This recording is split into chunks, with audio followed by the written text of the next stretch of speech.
All right, everyone. So thank you for joining us here tonight. Welcome to another episode of MBKCares Wellness Wednesdays. My name is Eric Marsh. I'm joined by my co-host and founder of MBKCares, Isan Hines.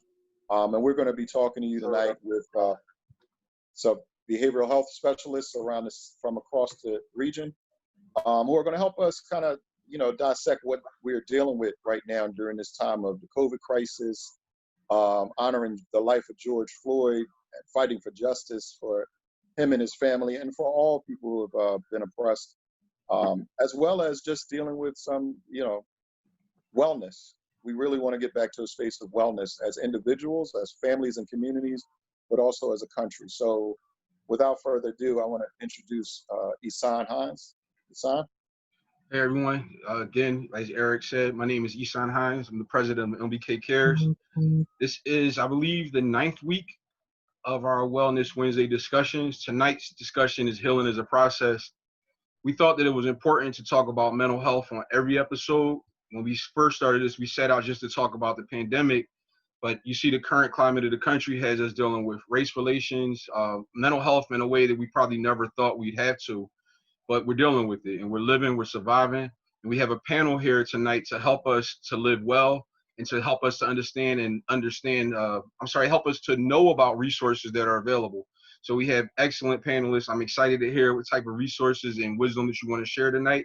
I'm going to start by introducing the panel by name. And then as we go to each of you, I want you to say who you are a little more extensively. Our panel includes 5 people in the area of mental health. We have Murtha. She is the area director for the American Foundation for Suicide Prevention, the Philly chapter. We have Terri Erbacher. She is a psychologist and she does work primarily, I guess, with students, but you have an extensive background also. I'll let you talk about that. We have Devin Gray from the Joseph J. Peters Institute. We have Rashida Henry. She is a counselor as well. And we have Rebekah Hughston from the Department of Behavioral Health and Disability Services. I hope I got that right. I know it's okay. You skipped intellectual, but it's okay. Okay, yeah, skip intellectual. Sorry. So at this time, I'm going to let Devin introduce yourself and just say a little bit about what you do. Sure. So hi, everybody. My name is Devin Gray, and I'm the Intake, Prevention, and Community Outreach Coordinator for the Joseph J. Peters Institute. And so in that 3-job title, department, I also assist and coordinate community outreach and lead grant projects that are based in the community. For those that don't know, the Joseph J. Peters Institute is a mental health provider within the city of Philadelphia.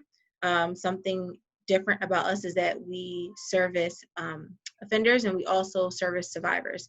2 different locations, 2 different services, but we do handle all spectrums of trauma. We are a trauma-based institute, so we focus our needs, or we focus our services on providing mental health care to those who have some form of identifiable trauma, whether that be domestic abuse, sexual violence, community violence, things of that nature. We service all of those. That's wonderful. Marianne? Good evening, everyone. I'm Murtha. I am the Area Director of Greater Philadelphia Chapter for American Foundation for Suicide Prevention. AFSP is a national organization, excuse me, where we have 73 chapters across the country. And our 4 pillars, the areas that we do all our work and our purpose is really in research.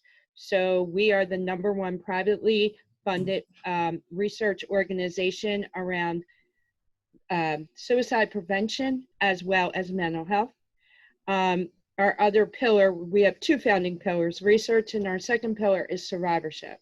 So offering hope and helping those that are lost survivors of suicide. I lost my son in 2010. That's what brought me to this work.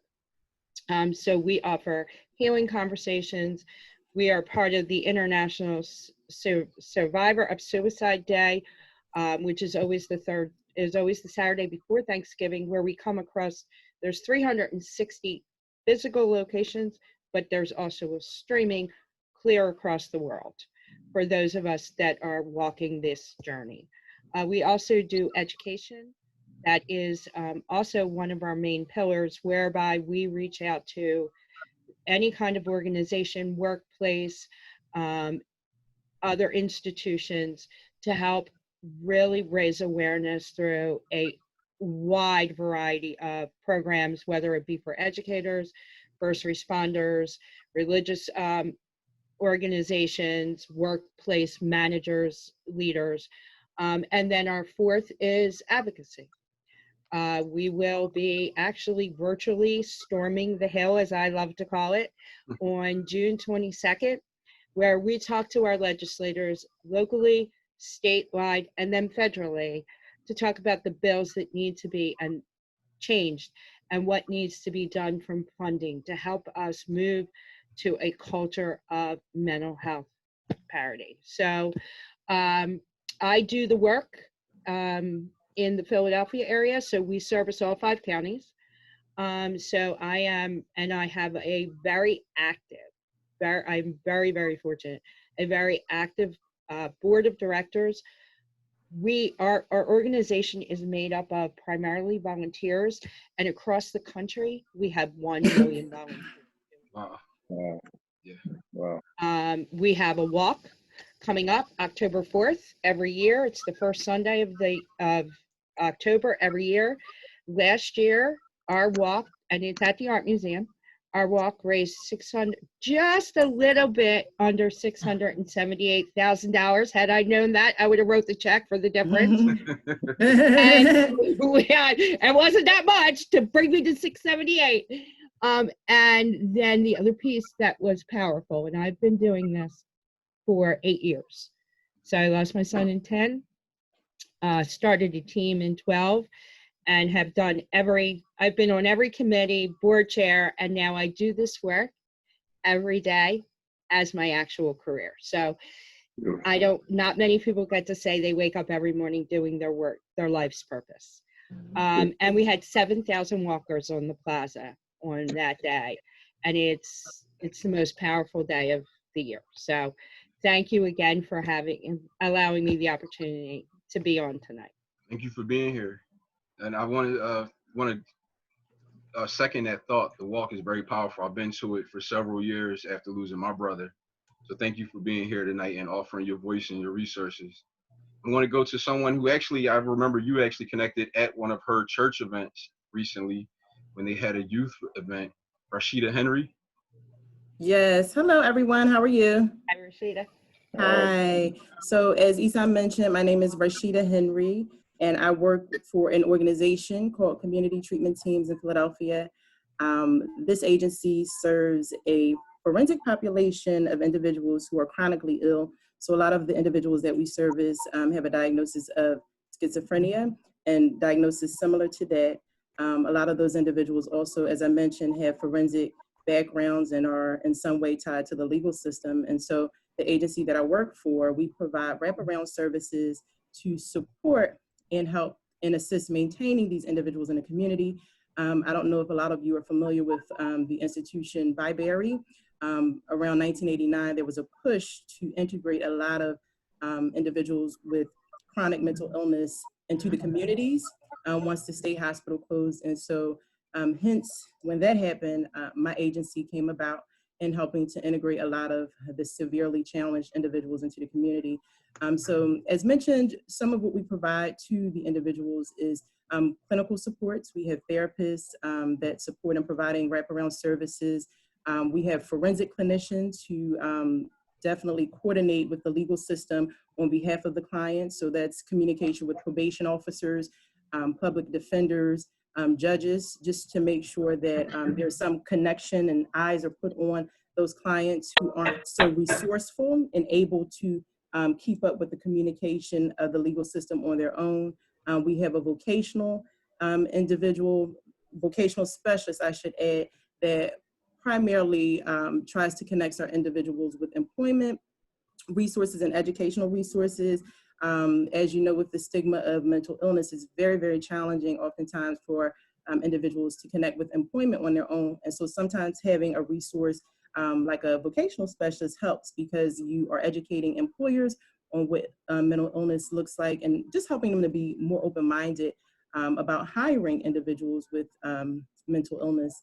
In addition, we have nursing staff on our teams to support the clients, because again, medical challenges are a lot of times go neglected because our people don't go to medical appointments consistently. They don't take their medication as prescribed. And so we have nursing staff that monitor our individuals very closely, and we have a psychiatrist. And so again, with the agency, we just, we seek to provide wraparound services to individuals to ensure they are living the best quality lives possible. So that's what I do. I'm a team leader for a team that provides those supports, but I also, just independent of those efforts, I also just have a strong desire to educate the community on mental health. So again, I've collaborated with ESON on several efforts and had some other endeavors where we're just out there in the community trying to promote mental health awareness and educate the community, specifically the Black community, on how to get help for mental health. Because oftentimes there's such a stigma associated with getting help. People feel like they're too prideful to reach out to help. People think that getting help means there's something wrong with them. And so we're just trying to bridge the gap to let them know it is okay to get mental health support, just like it would be to access medical treatment. It is okay to get mental health resources and support. Thank you, Rashida. You said that organization is Community Treatment Centers? Community treatment teams. Okay, thank you. And next up, I'm going to ask Dr. Terri Erbacher. Hey, everyone. Oh, it's a little echoey. Can you hear me okay? Yes. Okay. So yes, I'm Dr. Terri Erbacher. As Isan mentioned earlier, I am a school psychologist, so I work primarily with youth. It's my 20th year working in the field as a school psychologist with the Delaware County Intermediate Unit. And I'm also a clinical associate professor at Philadelphia College of Osteopathic Medicine, training future school psychologists. I also have a private practice. You can find me at erbacherconsulting.com. But I'll talk more about that at the end. But through that, I do trauma evaluations, and primarily those trauma evaluations are of adjudicated youth. So what you're talking about, to make sure we're really looking at the adjudication and the trauma history that might be behind some of the legal action. I've been working in the field of suicidology since I lost my dad to suicide in 2001. Have a book called Suicide in Schools, which really focuses on saving lives, because that was my thing to myself. If I could save one life, then maybe his death wouldn't totally be in vain. Similar to, I'm sure, your mission here, Isan. I'm also a single mom to a 3-year-old who just happened to walk in.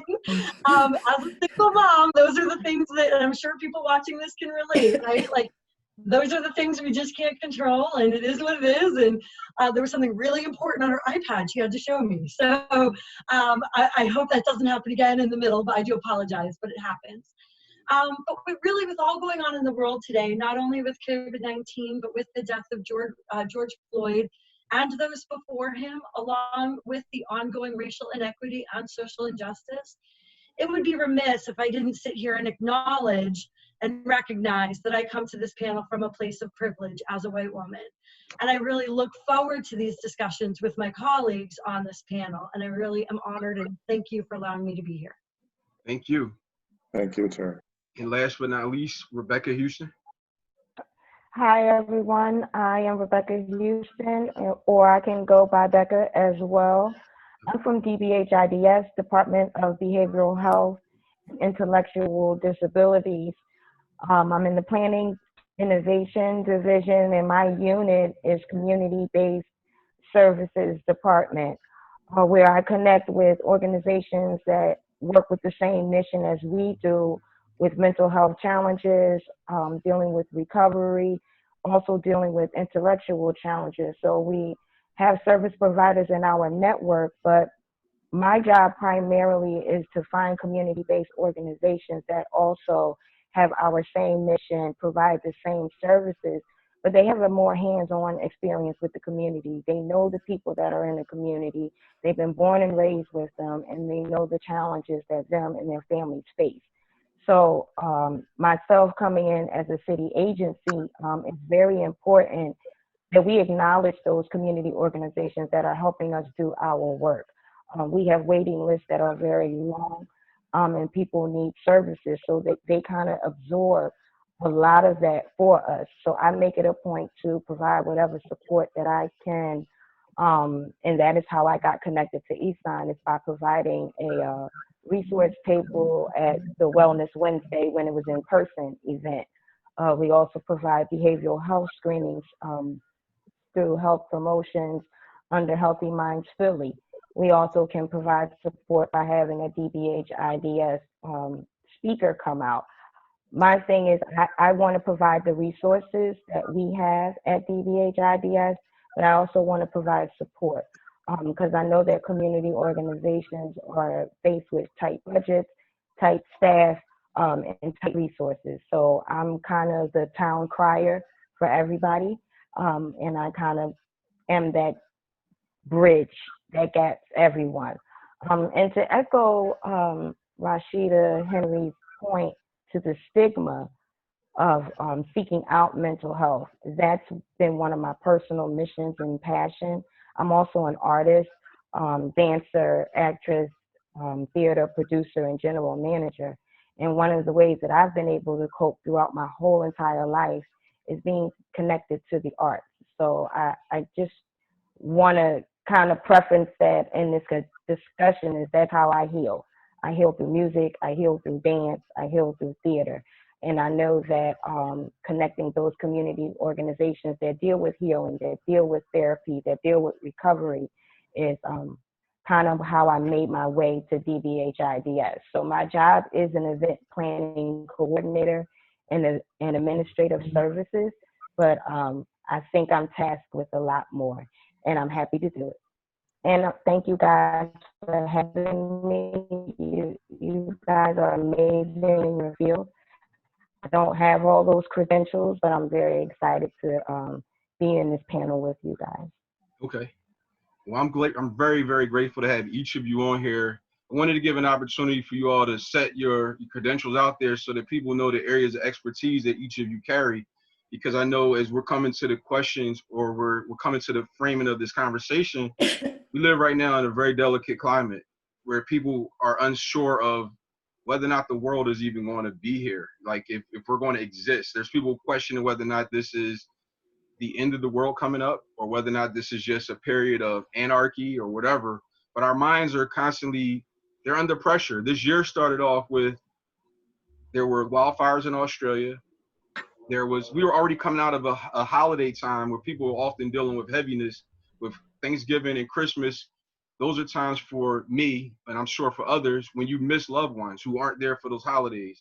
We came into that with financial stress that Christmas presents as well. We came into that to January 2020 thinking the year of vision, the year of hope, the year of all these amazing things. And we were met with Kobe Bryant dying in January. We were met with the wildfires, as I said also.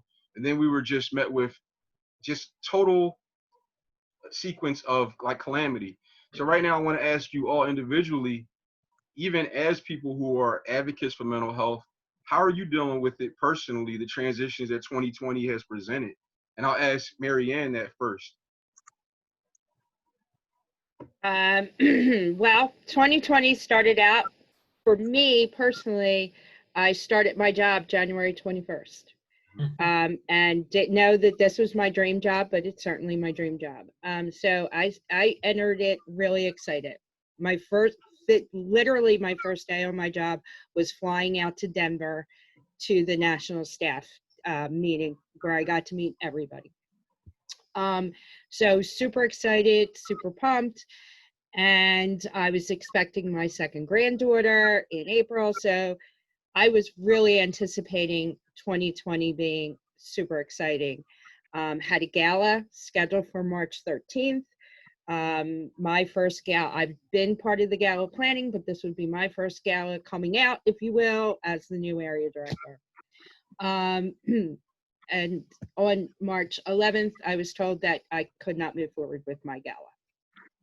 So had to notify 175 people, including some of the most prominent doctors and research figures in the city, that we would not be having the gala. Took 10 years off the back of my life. And then kind of had to find my way through it. We were able to work through that, came up with a new date. Okay.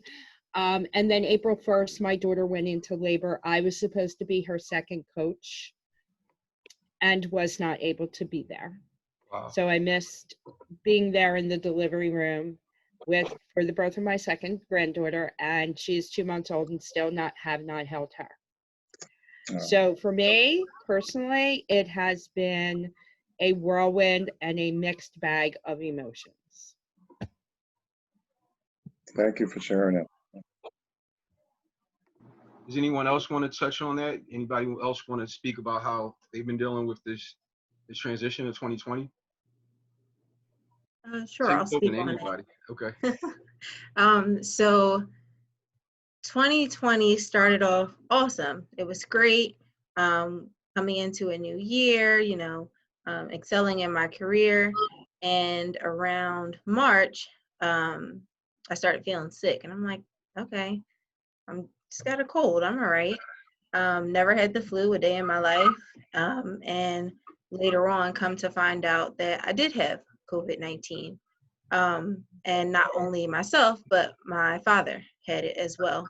His actually developed into a more serious case of it, but we both have recovered from it.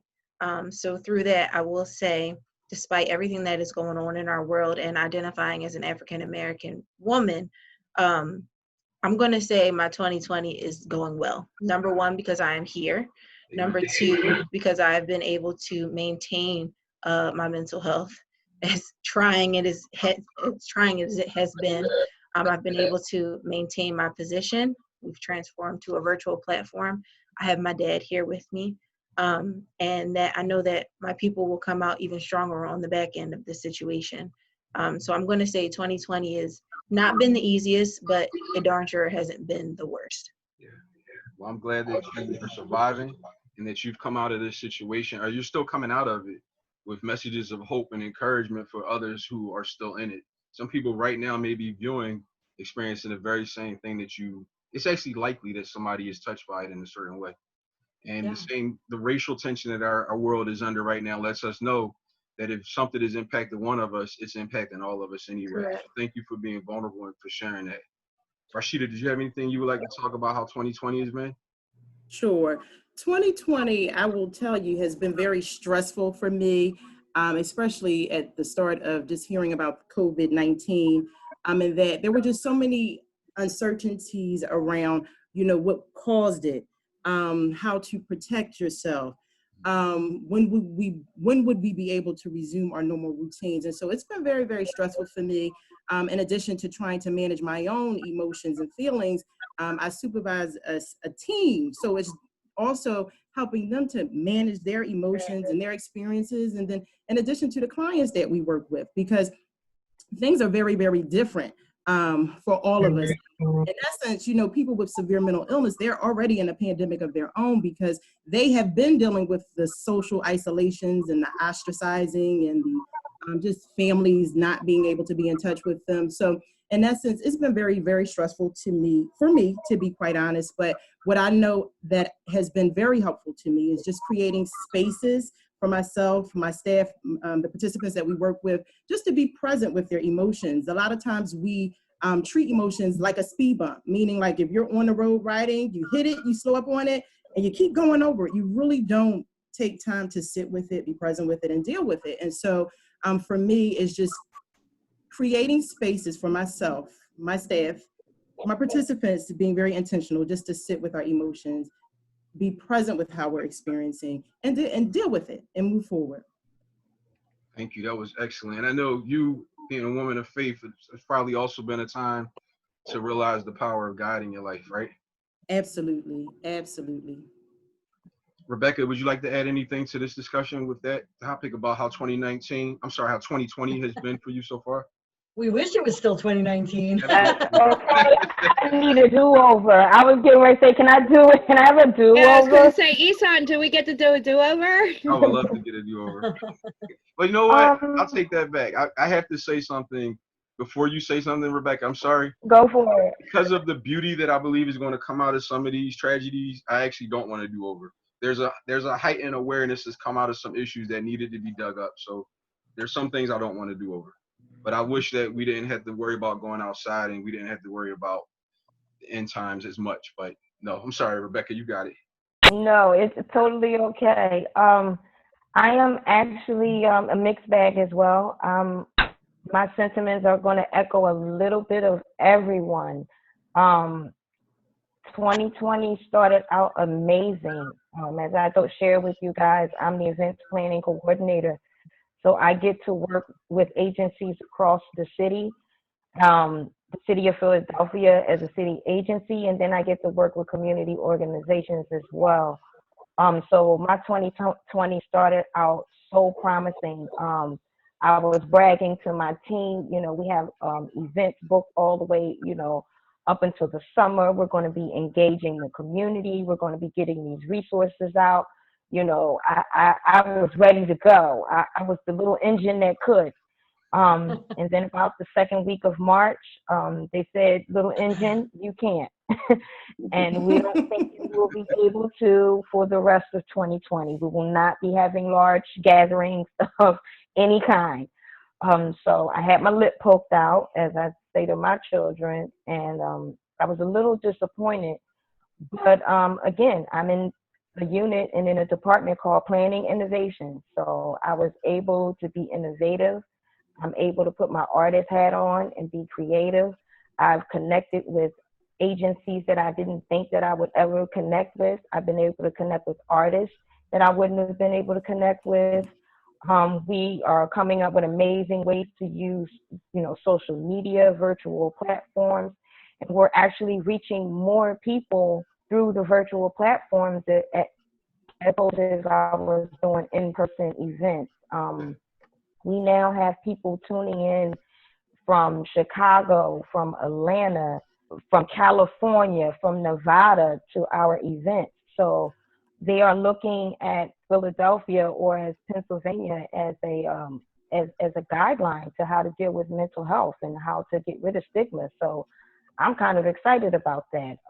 And to echo Isan, maybe I don't want to do a do-over, because if we didn't have this challenge, it wouldn't have pushed us to, remove certain illusions, be out of our comfortable zone, doing the same thing over and over and over again.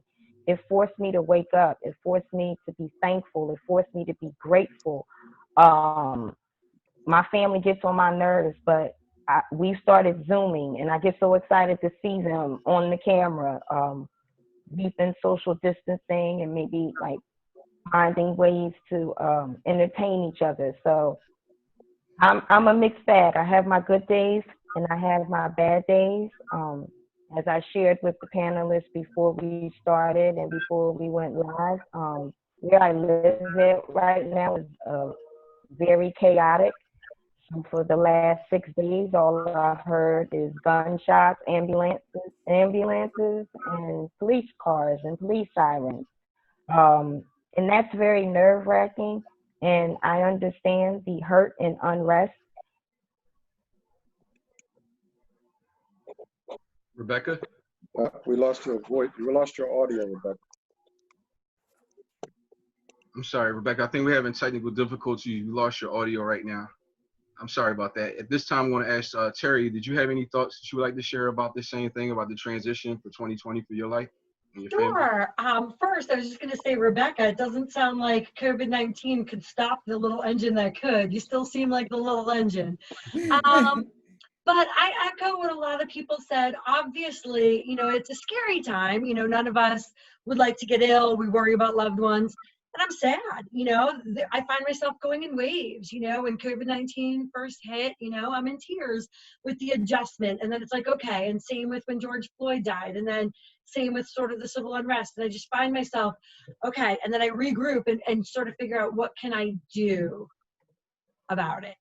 And I'll talk about that a little bit more later. But in terms of me personally, you know, I have been in the field, again, it's my 20th year, and as someone said it earlier, I've gotten into my patterns. And so this time has really been unique for me to take that step back. All of my classes at PCOM are virtual now, so how can I best reach my students virtually? And it's everything I'm doing is so different, but it's really made me sit back and reflect about how I can touch more people with my mission in the field of suicidology.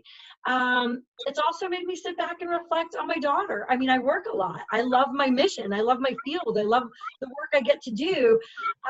But this is a unique time I get to spend with her. And there's nothing better than that because I do work so much. So I'm just loving my time with her. I'm reflecting on myself as a mom and the kind of mom I want to be and how I spend time with her. So for me, this time has really been a gift, but again, there's privilege in that because I still have my jobs. I'm still able to work. I'm able to transition everything to a virtual venue. I'm still getting a paycheck, so I'm very lucky in that way. So I'm really trying to enjoy the time I have with her while looking forward to who knows what the future will hold, right? And that uncertainty. Right. Yeah. Well, Dr. Terri, thank you for, first of all, I want to thank everyone for sharing your personal perspectives and feelings on that, because we often don't check in on the people who are checking in on everyone else. So we always want to make a point to start off to see how you're doing personally. But you touched on the issue of George Floyd. And so I want to pose this question to you, Terri, first, but then also to the other panelists, considering what we're dealing with right now. Looking at the current climate of our city and our country, and particularly the world now, what would you like to say?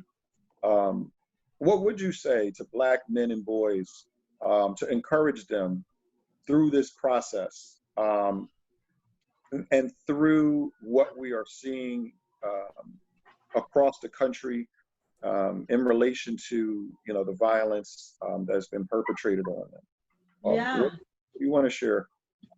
Well, thank you for that. You know, I think obviously I sort of started this whole panel with, you know, I really have to acknowledge my whiteness, right? And my privilege. And with that, you know, I have to really say that it might not be my place to make suggestions specifically for Black men and boys, but rather to act as an ally, right? And really encourage my white counterparts to act as allies as well, so that we really can take a step back to listen, to see, to reflect on the historical trauma. And that is maybe something I can talk a little bit about, is that trauma perspective, right? There's the generational trauma, there's intergenerational trauma, and how that impacts all of us and how that will impact those Black men and boys you just asked me about, right?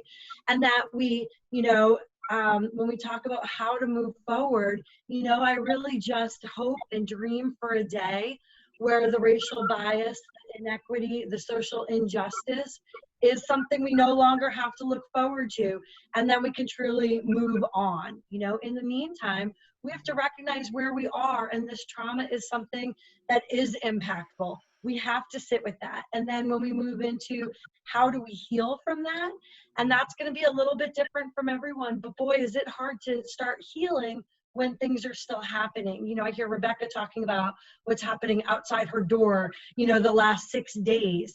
And it is hard to do that. For me personally, I can speak of that best. My way of healing has become proactive. I mentioned losing my father to suicide. Well, that's the whole reason I became a suicidologist, right? In terms of COVID-19, my students at Philadelphia College of Osteopathic Medicine and I put together a whole toolkit. It's 100 pages about focused on COVID-19 and the response. A group of students and I also put together just 3-page resources on equity resources. So for me, doing like, what can I do to try to make a difference? And then how can I help keep my other white allies responsible for making that difference as well? Excellent, thank you. And so I appreciate the sensitivity that you answered that with. And so, Devin, do you have any thoughts around that? And what would you like to share considering the current climate crisis? Sure. So I'm gonna try and sum it up as much as possible. The first thing I would say is that we see you. The second thing I would say is that we hear you. And the third thing that I would say is that we support you. There are many different ways that trauma is displayed. There are many different ways that trauma is processed. As a trauma-informed mental health professional, what I am not going to tell you is how to process your trauma. Even though, you know, there are good methods, there are bad methods. What I will let you know is that we are here to support you and to make sure that you are safe. Here as an agency, we are here to support you and make sure that you are safe. And we are also here to stand behind you, to let you know that you are not alone in this fight. As an African-American woman, I'm letting you know that you are not alone in this fight. Thank you. Anyone else? Rashida, Rebekah? Sure. Just definitely, I just want to add and emphasize that don't give up hope. I know that we are living in times where I'm telling you, and I can see why Black men and just African-American people in general have just like a small ounce of hope and faith left. But I will say this, you do not give up hope. Just keep in the back of your mind those martyrs that died and went on before us, you know, Martin, Malcolm, even Emmett Till, all of those individuals that died and fought the fight. So I say that to say is don't lose hope. Anybody, any male, Black male, or any woman that might be watching this, do not give up hope. Continue to fight the good fight. But I just will say, you know, just be mindful to not lose the focus. Okay, we want to fight for the injustice of people. Just don't lose the focus.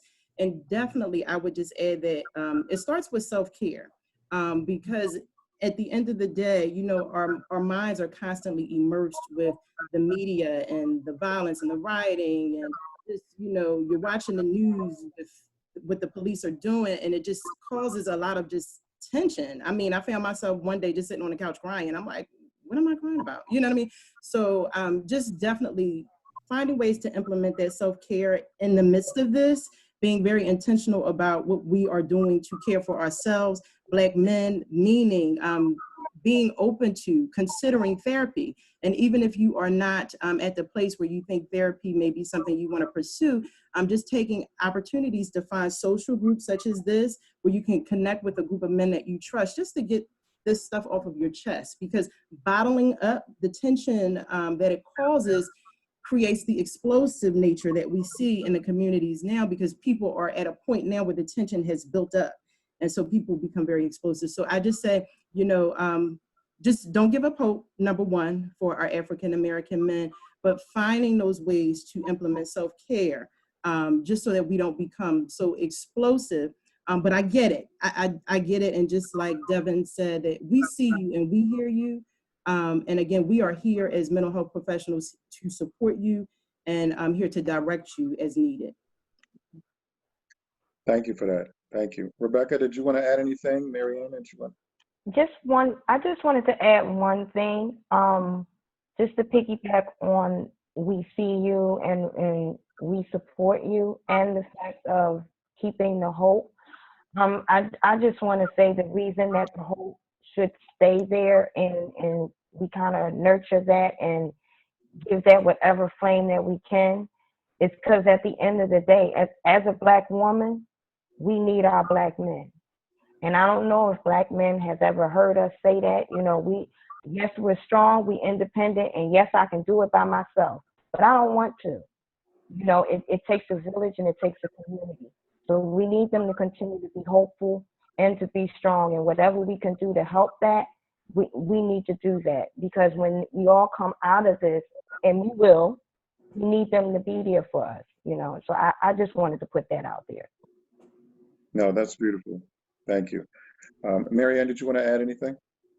I, like Terri, sit at this panel with my privileged whiteness. But with that, I would, how I approach everyone, doesn't matter, is with an open mind, an open heart, and open ears, and just listening with intent, and not finding solutions, because they're not mine to find. They're mine to walk beside others to help them find those solutions. So Terri made the reference of a doer. I'm a doer. You know, my husband will say, okay, put Norma Ray back in her box. because I want to go protest or I want to, you know, make a change. And it's really listening and hearing people. I'm Roman Catholic. 10 years ago, I stood in front of everyone and said, my son died by suicide. That was a big thing for my culture, because you didn't talk about suicide. And I talk about it openly and honestly from the day he passed. And I think we have to talk about the issues openly and honestly. And I might say the wrong thing, but it comes from my heart, and it's because I need to be educated so that I know how to help. Thank you for sharing that, because you know, everything that each of you shared is so powerful, because it does show the interconnectedness of all of us. And I just want to share that, and I'm not sure if we shared this at the beginning, but the very reason why this exists and why we're on this panel, it came out of a result of Black men wanting healing. Isan and I had a conversation back in April. At the same time, another Black man reached out to me because we were recognizing the impact that COVID was having on our communities. And it was having on us, you know, mentally, emotionally, physically, and spiritually. And so this whole panel, this Wellness Wednesday process, was a process of healing for us as Black men that came out of that. And so our conversations with you are an extension of that healing and our effort to share that healing with other Black men and other people in general who are watching this. So, and I think it highlights the universality of the circumstances that we're in, but also the specificity of how it's impacting each individual, each community, each family separately and differently. So I just want to thank you all for that. Eric, can you just add something? Sure. So you brought up that, like, it impacts everybody differently, and that's where I think we need to look out for each other, right? Whatever community you're in, look out for your friends and family. Like you said, how COVID-19 was impacting people. I commend whoever was talking to you about it, the fact that they started the conversation, because the conversations can be hard, right? But look out for your neighbor, look out for your friends, you know, look for those signs of anxiety, look for those signs of depression, look for the suicide warning signs. You know, as a suicidologist, we're a little afraid of, you know, when we're going back to, we just found out today, right? Pennsylvania goes back, stay-at-home orders are lifted as of midnight tomorrow night in Pennsylvania. And so people think, great, it's great, we're gonna go back to normal life. But for a lot of people, that looked very different. We've lost jobs. Things are not the same. And so while some are overjoyed for this and they're heading to the beach, right? For others, true story, right? For others, it's going to be a time of even greater challenge. And so we have to just, in our communities, look out for each other. And if you see any of those warning signs, really just asking each other, are you okay? And what can I do? Thank you. Isan? Yeah, Terri, just off of what you just said about the signs, well, what are some of the signs of secondary and tertiary trauma to look out for as we're so virtually connected to the global pain of others? Like, how can we begin healing? Yeah, well, you just mentioned secondary and tertiary trauma, right? Which is sort of what us on this, you know, panel might be experiencing as we hear other people's stories. But there's a lot of people with direct trauma too, right? So we're talking about all levels of trauma here.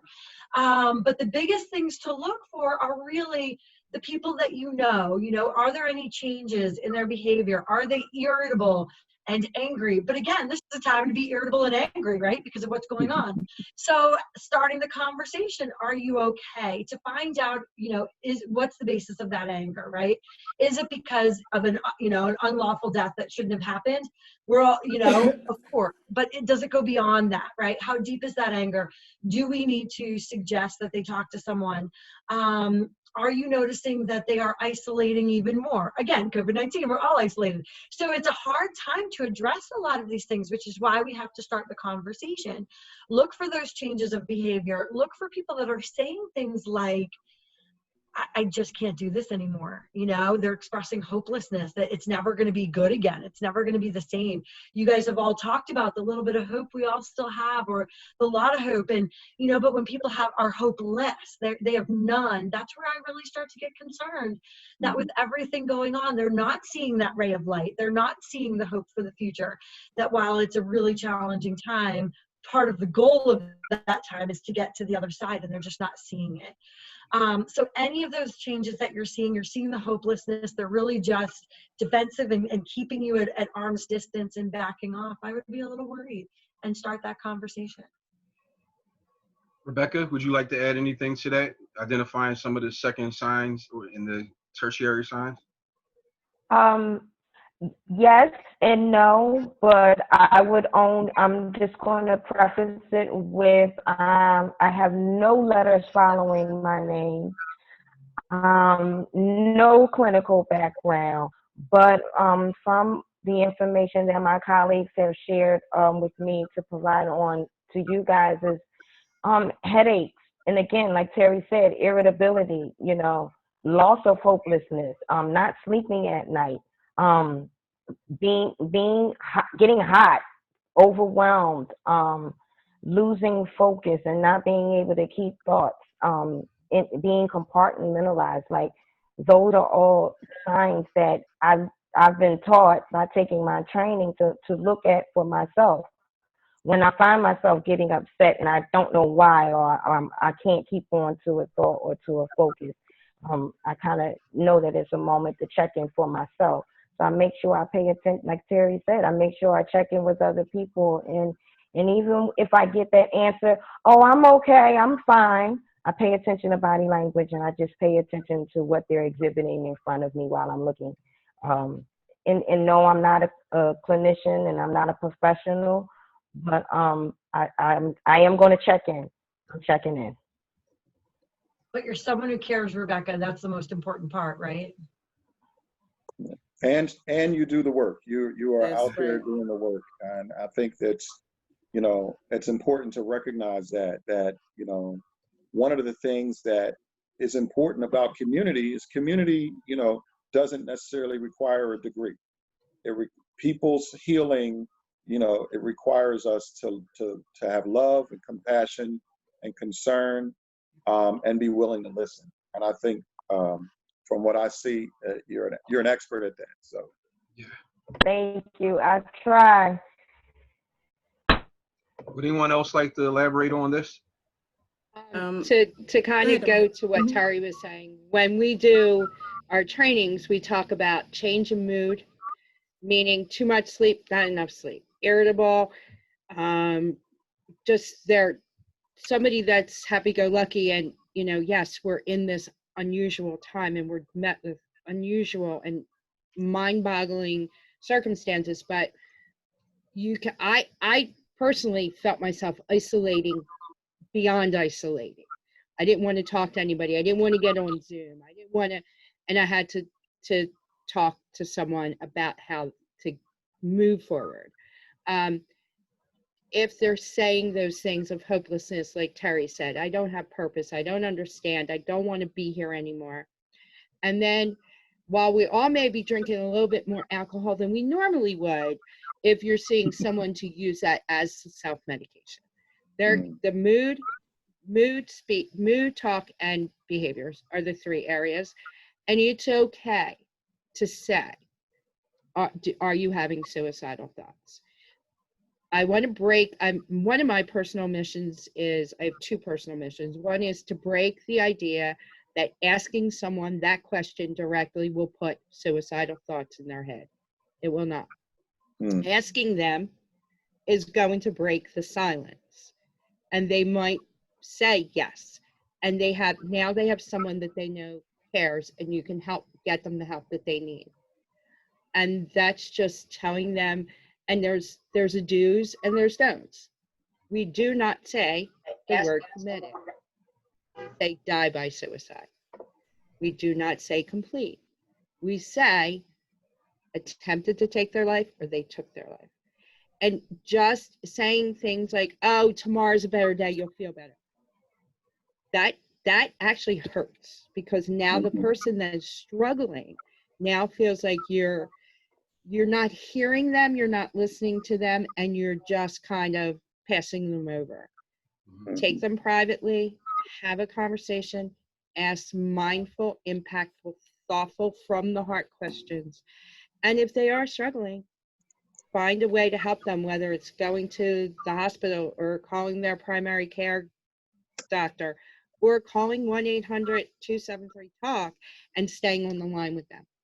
If they know you care and you're listening to them and you're not giving them the platitudes, if you will, you can save a life and you can help them get past the struggle that they're feeling.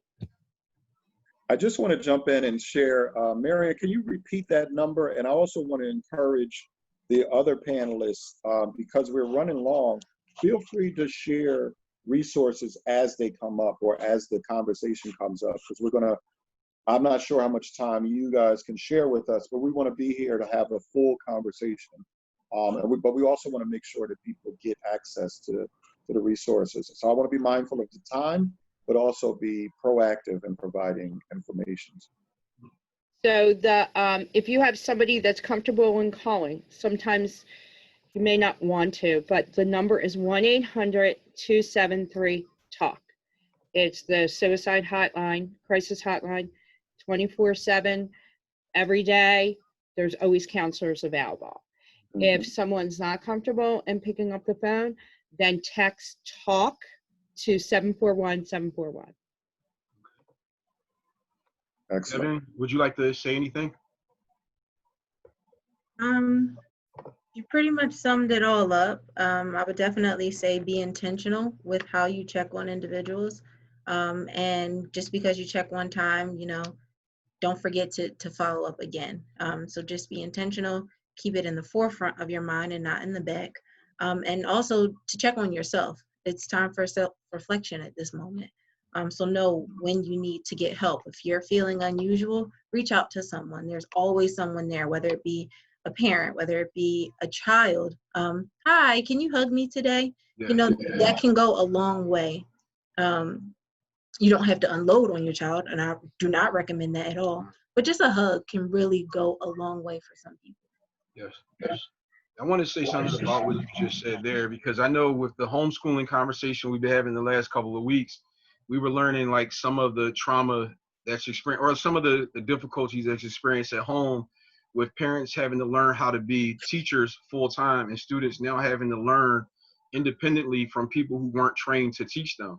Now, parents were all teachers, but to some limits of how we can teach 5th grade math. That's my struggle over here. So I do want to say that one thing I recognize from the conversations the last couple of weeks is giving a break. Like one of the hosts we had on here and one of the members of MBKCares, Lamar Dixon, he talked about how his daughter recognized that she needed a day of like just cleaning her room, and she got things in order, and how that improved her mental health. So that was more about like finding a solution, because I think we've identified, recognizing some problems, but also there's some solutions where, here, take a break. You may not need to do work. And I actually applied that to my son, giving him a break. I've gone for a walk when I'm struggling to teach him fractions and realize we both need to break this in half. Y'all like that? That's good. All right. So we need to break this in half for a minute, but then actually come back to it with a renewed mind. And just that's what I wanted to offer to it. Rashida, did you want to offer anything? Sure. In regards to trauma, Isan? Yes. Okay, so when you look at trauma, we have to remember that, what my experience, what may be a traumatic experience for me may not be the case for Terri or Devin or Mary or even you, Isan. So again, as professionals, we have to target specific things. So if you notice that an individual might be ruminating on a past event, or even if, they're having intrusive thoughts, issues with memory loss, or even some form of confusion, those all may be signs that an individual is dealing with trauma. And then you also, as Terri mentioned about the secondary trauma, again, even if you have not been directly exposed to a traumatic event, such as like a killing, murder, or something traumatic, you may be experiencing a secondary experience of trauma. I know that I was on my couch and came across something on my feed, which it was a very, very bad accident, if anyone's from Philadelphia, that Yeah. happened on Young Avenue. And I'm like, oh my God. Next thing I know, I woke up this morning thinking about those people in the accident, leaving work, thinking about the people in the accident. So I'm just using it as an example that sometimes it's not even that we're, directly exposed to the trauma. It might be like a secondary thing. So with that being said, that's why it's so important to connect with a therapist, because therapy experiences are more than just talking. A therapeutic experience is when you have an opportunity to connect with a professional, and you can be connected with evidence-based therapy to target whatever your challenge is. So for instance, if you're an individual experiencing trauma, there's evidence-based therapies that target trauma. And that might be cognitive behavioral therapy, which has a specific trauma focus. Sometimes there's exposure therapy that can be done specifically for people have experienced trauma or forms of PTSD. So that's why I try to always encourage therapy, because sometimes people, especially on a surface level, they just think about it as just a talk experience amongst a friend, but it's actually work that is done in a therapeutic session, especially when you're working with a professional. So again, if you have not yet considered it, definitely think about it. And you do not have to have, this is another myth that sometimes people have, you do not have to have a mental health diagnosis to seek therapy. I myself am always very, very transparent and say that I have a therapist. I have bi-weekly sessions that I meet with my therapist, and guess what? The office is shut down. I made it a point to have telehealth video conferences with my therapist. So I say that to say, just like we prioritize things such as going to a medical appointment, going to the gym, well, we can't do that now, but running outside, those types of things that we prioritize, we in turn should also prioritize the mental health, because I'm telling you, and I'm only speaking from experience, I don't like to talk on things that I haven't had experience with. My therapy experience has been life-changing. It has helped me to develop insight. And even when I thought that I was doing well when I wasn't doing with a therapist, I feel like I'm doing even better. So again, if you do not have one, I definitely encourage you to look into that, or even consider it, if not now, at some point in the future. Thank you very much. Eric, would you like to ask a question? Yeah, this conversation is so good. Like, I'm keep coming up with extra questions that I want to ask. So I don't want to be here all night. I want to be here all night, but I don't think everyone could be here all night.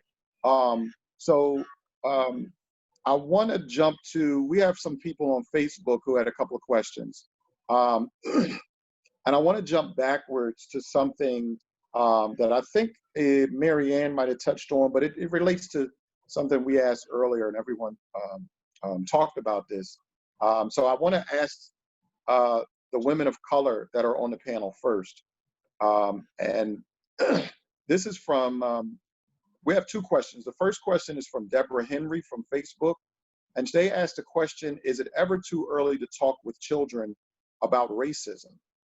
And then the second question is from Audrey Blackwell Watson. And her question is, how would you suggest we help our youth deal with systemic racism that's so prevalent in our society? And how can we bridge the gap between African-American youth and others, and to trust those in positions of authority? Who can they go to for help? And what is a safe place? So I think I want to go back to Rashida first, if you can answer that question. Is it ever too early to talk to young people about racism? And what do you suggest when you are talking to young people? So Eric, no, I don't think it's ever too early. And the reason being is, to be quite honest, and I'm just in answering this question, I'm thinking about my 6-year-old niece who has access to a tablet and a cell phone where she can already see a lot of stuff for herself. So I say that to say, no, I do not think it's too early, because if you're not having the conversations with your children, people on the outside are going to have the conversations. Social media is going to have the conversation. They're educated by TikTok every day. So I say that to say is, I do not think it's too early ever to have the conversation with children. And way you should start, I definitely think, is books. Sometimes there are a lot of, and I know I can't give you anything offhand, but I just am thinking from just my past experience with children, there's sometimes books that creatively put out perspectives that children can digest. So you want to find creative things such as that, books.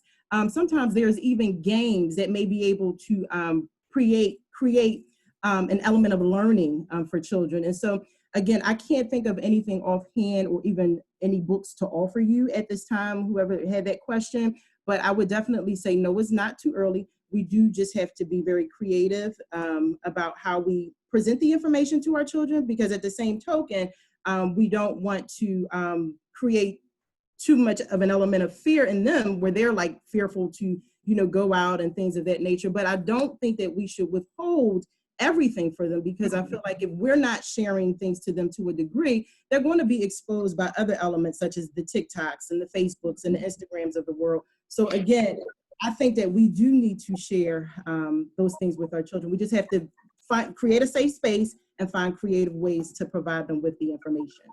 Excellent. Devin, do you want to touch on that question, or those questions, I should say? I think, Devin, you're still. You guys hear me now? Yeah, we can hear you. Okay. So I can't speak from a parental perspective because I am not a parent. But as a godmother and as an aunt of six godchildren, two godchildren, two nieces and nephews, I can say that the conversation needs to be had, because if it's not had, they're confused. Why is everybody rioting? Why do we have to stay inside? What is going on in my world that I can't go to school with my friends? Or that my friends don't understand why I'm upset or why someone else may be upset. So this is definitely a need to have. I would definitely say that it's up to the parent to determine how much your child can take. But there are resources out there. There are books for each age group. I'll put a link in the chat box on the Facebook webpage that have an easier way of introducing the topic. How you go in and break up the topic is going to be up to you. But I definitely want you to know that we encourage you to have this conversation with your children, with your godchildren, with your nieces and nephews, because it's going to come a time when they're going to need to know. And you don't want that to happen, someone else telling them something wrong where you could have prevented it. Thank you. Rebekah, do you have something you want to add to this? I'm in total agreement with the two beautiful ladies before myself, and I have two children actually. I have a 22-year-old daughter, and I have a 12-year-old son. So I'll have to get back to you guys with a little post answer as my son gets older. But yes, that's what I've done. I've gotten some books. We're Sesame Street in my house. I believe that if you break anything down age appropriate, children can digest it. Sometimes children digest bigger ideas way better than adults do. So, and currently right now, we're working on to part 2 of that question about the authority and systemic racism. My son is homeschooled. I've taken my son out of the regular school system for the last 2.5 years. So between last year and this year, our curriculum has been the Black Panther. So when the movie The Black Panther came out, there's a whole curriculum that's geared towards the movie. So we've been learning about the African tradition, from language to tribal markings to masks, to different regions of Africa, tribes, different authoritative systems that are happening in Africa. So it can be done. And I strongly, strongly, strongly encourage, especially Black people, teach your children about race, because other cultures and other nationalities are teaching their children about their race and about their background and the disparities. And we as a culture are already lagging behind. So we do not need to do our children any more disservice by not, having those honest conversations in the home where they can get the truth, as opposed to online and on Facebook, on social media, or from their white friends once they get into school. So that's my take as a parent. Interesting, interesting. I want to touch on that, but I want to find out if Mary Ann or Dr. Terri, Mary Ann, do you have something you want to add? Well, yes. So I'm going to tell a personal experience, but I don't know that it doesn't have the intensity. I grew up in a very ethnic Italian family. But my door was open to everyone. My dad had friends from all walks of life. It wasn't until I was an adult, I was in my 20s, and I was meeting, he wound up being my first husband. So I had my warning sign, I just didn't pay attention, where I was called some ethnic slurs and didn't know what they meant. So here I am, 22 years old, going home and sitting down with my mother and saying, what did they mean? It didn't sound nice. And my mom started to explain our culture and what happened to my grandparents when they came here. So not to liken it by any means, I realized that when my children, I had conversations with them, probably not the right ones, but I at least open dialogue that now as adults, they are very aware and very open. They educate me more now than I think I educated them as growing up. Does there need to be more in my home? Absolutely. But I feel like we at least broached the subject, and that came from how embarrassed I was the way I was treated by my ex-husband's family. Mm-hmm. By the way they spoke to me and the names that they called me. And they called me those names openly all the time. And yet I still married them. So what's wrong with me? Understand. It's a process. It's all part of the process. I said healing is a process. That's all part of the process. Even being able to look back and recognize some steps that you could have taken different, but you're alive. Hmm? Yeah. Dr. Terri, did you want to elaborate or add on that? Yeah, I'll just add quickly, because I do have a 3-year-old who you all saw. I did, by the way, as a school psychologist, for our families in the schools we work in, I did put together a resource list of all those books. I have a few for my daughter. She's 3, like Anti-Racist Baby or Woke Baby are 2. But I just wanted to share this because for me, it's a message of hope. I went on Amazon to find a few more for her, and they're all out of stock. And like there's one called Last Stop on Market Street, which is supposed to be really good. It's $4,000. So because they're reselling them now, you know. So I see that as a message of hope that these are out of stock, that people are hopefully buying these books to start that education, right? So, you know, I've started the talks with her since she was little. You know, the one thing I wanted to make sure of, you know, that she understood the difference between male and female, and that she also wouldn't be colorblind, right? So as soon as she started to understand gender, which was like about the age where she can understand, you know, skin color, we started those conversations. And just as a psychologist, just doing them in a developmentally appropriate way based on the age of your child. And someone mentioned earlier, you know, each parent knows their own child individually. Eric, can I say something? Can I interject a thought with this right now? Sure, go ahead, because I had a thought too. Go ahead. Yeah, so I mean, I think it's important because as men, as Black men, I believe right now America is looking to hear us, right? And I know that for me this week and the last couple of weeks, the last couple of months were actually a really good period of like being in a cocoon where I was blossoming. I was healing from some trauma that was already there that had nothing to do with the pandemic. So being off of work, being able to sit down and process, being able to continue in therapy, to try medication, to try sleeping at night instead of being up at night, I was able to actually heal from some things. And it felt like the candlelight, I believe Floyd talked about, the candlelight was becoming more bright in my room and a lot of the darkness was fading away. So I say that to say, as a man now who's already healing, the last couple of weeks were opposite of what that was. It felt very traumatic. It felt like I was invaded.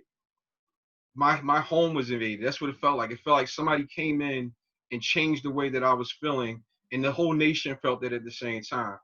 and I was questioning. I was actually having a conversation with a friend of mine, and the conversations are becoming more and more real about race. A white friend of mine asked me a question, and I helped to explain that the difference in what we feel when there's frustration about trauma, or when it seems like there's injustice, is we've learned that there's consequence, even if it's been the wrong way. So if you commit a crime, you go to jail. If you do something wrong, you might get a beating. Like, you might get something. You always learn that you reap what you sow.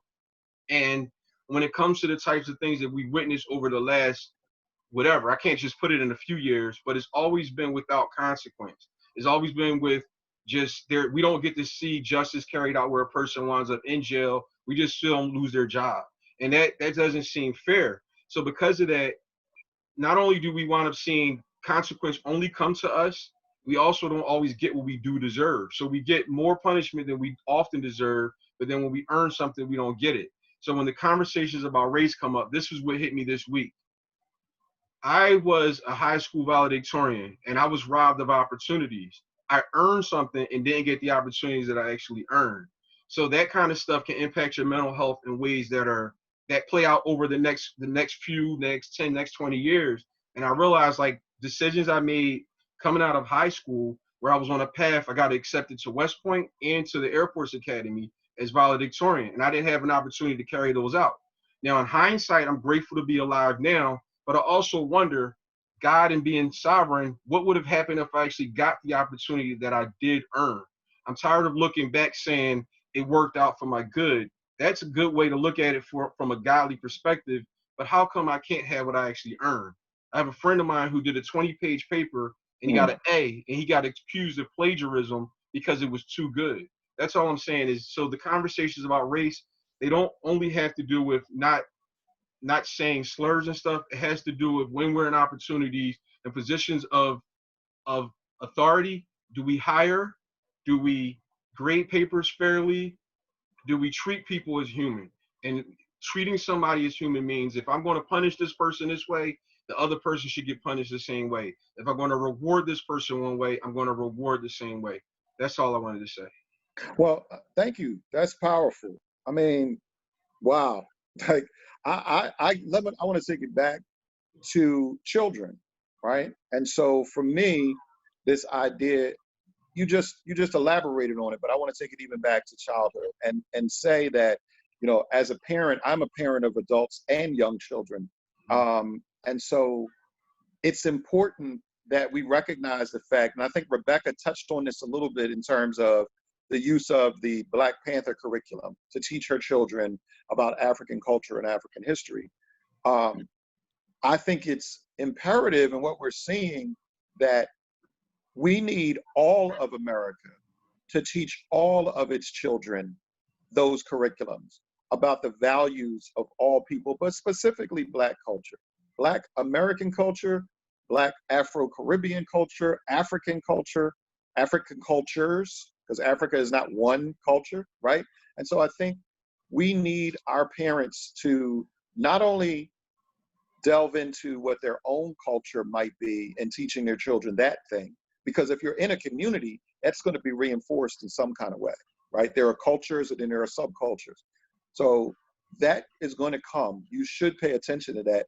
But I think as a way of combating racism, we definitely need to show the history and the values of other cultures in a light that is clear and honest, and not painted with rose-colored glasses, right?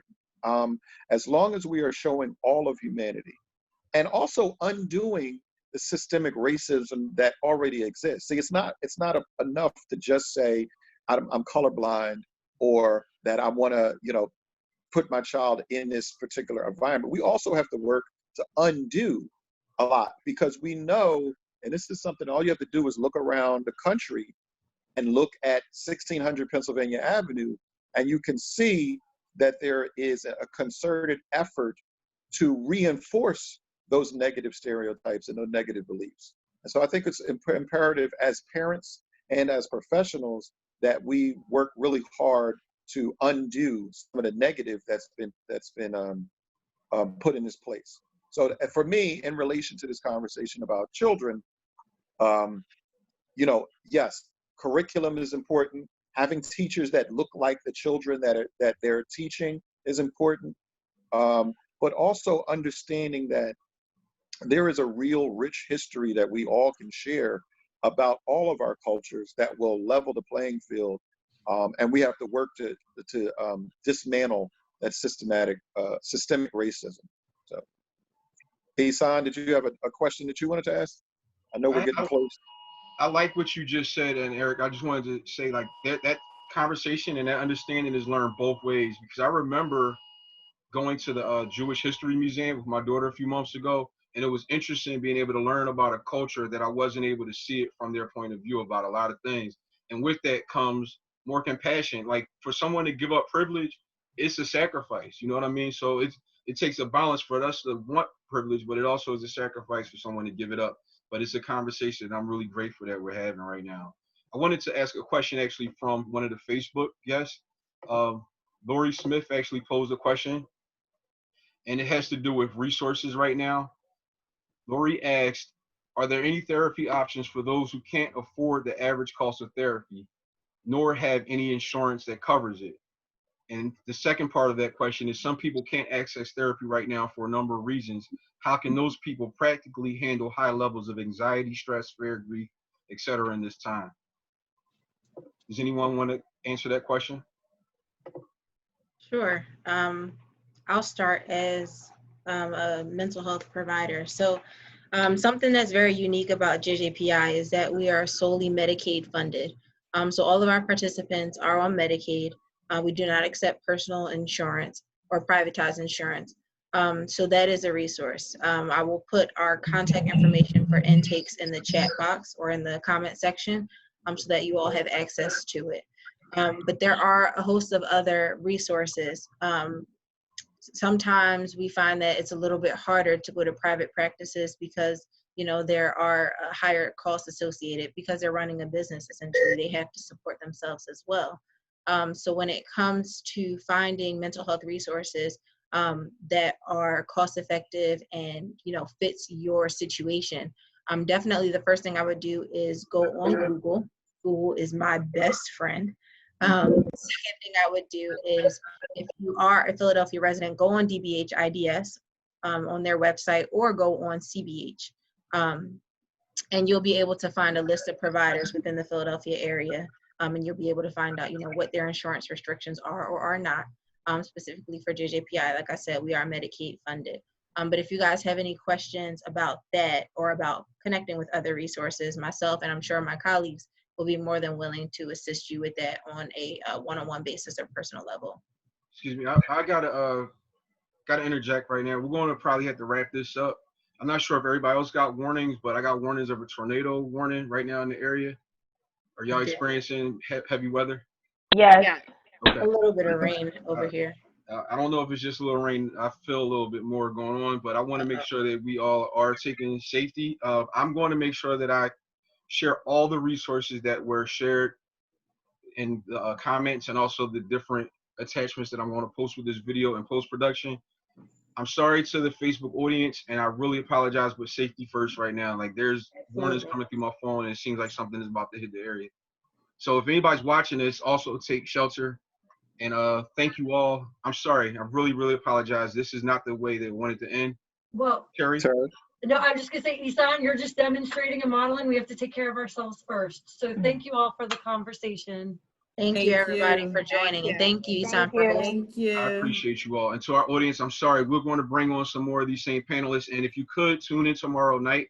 We still have, I believe, 15 spots left open for the Talk Saves Lives webinar that's going to be conducted by the American Foundation for Suicide Prevention. That registration is only open for people 18 and over. It's tremendous training. It'll equip people and educate them on ways to save lives from their family members and other people who are in the community. That has 15 more slots open for registration. Inbox me on the MBKCares page, or me personally, or Eric personally. We'll make sure that you get a spot for that registration. Marianne, did you want to say anything before I cut us off? No, yeah, we have 15 slots open, and Rebekah said something about not having letters after your name. I don't have letters after my name, Rebekah, and this is the work that I do every day, 7 days a week, 24 hours a day. Yeah. So, and this program would help you know that it's just having a real conversation. Anyone else? You Just guys final can thought? join us. I'm very sorry, and I apologize to people who've been coming back consistently getting the format. This is there's wind blowing and shaking windows right now, so we're going to have to cut this short. Eric, do you want to say anything before I go? No, I just want to say to make sure to all of our panelists that we have your information and the resources that you wanted to share. We're going to put them along in the comments, and also when we repost this conversation, because we usually share it again, we'll be able to tag you all and then share those resources as well. And I just want to thank everybody for being here and being transparent and being so loving and doing the work that you do, because one of our questions that we didn't get to was, how do we take care of you? And so I want to make sure that we lift you up and honor the work that you do, and just say we love you and thank you so much. We love you all. Thank you, We Devin, appreciate Rebekah. that. You're welcome. Everybody be safe. Thank the dog, and Terri, Thank thank the you, your daughter. All right, take care. Thank you guys. All right, Be y'all. safe, Bye, everyone. everyone. Thank you. Thank you. Stay